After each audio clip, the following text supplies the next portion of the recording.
Question 17. I walk to the bike shop at 3 miles per hour and I cycle back along the same route at 12 miles per hour.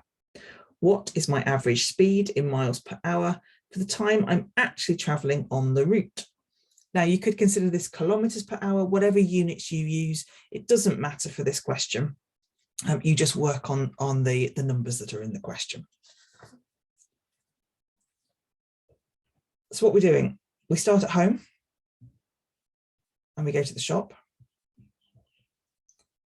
This way we walk at 3 miles per hour. And then this way, coming back, we cycle at 12 miles per hour. So I'm going to fill in this table just here. I'm going to fill in the table first with the information that I've got.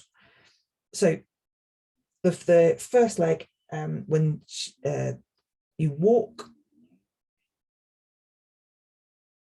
3 miles per hour, cycle is 12 miles per hour. Now we can't just add together those speeds. We can't add the speeds together and divide by 2. So I'm just going to cross those off. When you're looking at speeds, what you have to do to find the average speed across the whole distance is you need to find the total time and the total distance to be able to work out the speed, because there's a relationship. This is speed, this is distance, and this is time. So if you know how to use triangles, you can use this. Otherwise, you can think about the formula. Some people remember it as speed equals distance over time. For the purposes of what we're going to do down here, we need to look at time equals distance over speed. And there is a third one. We're not going to need it for this, but distance is speed multiplied by time. What's the distance?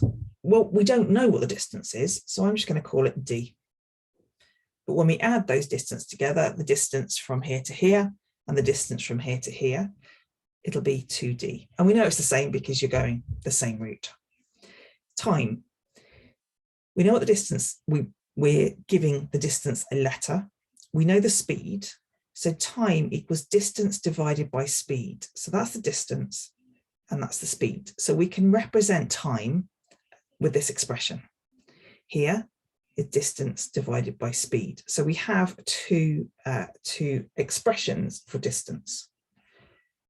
If we want to add them together, we need to find out what the total time is. We need equivalent fractions to be able to, we need common denominators. So to have them both over 12, this needs to be 4D. And therefore we've got 5D divided by 12. So the total time is 5D divided by 12. We need to find out the average speed. We now know the total time, we know the total distance. So speed equals distance. And I'm actually going to write this as distance divided by time because it helps.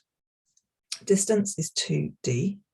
We're going to divide by time, which is that 5D divided by 12.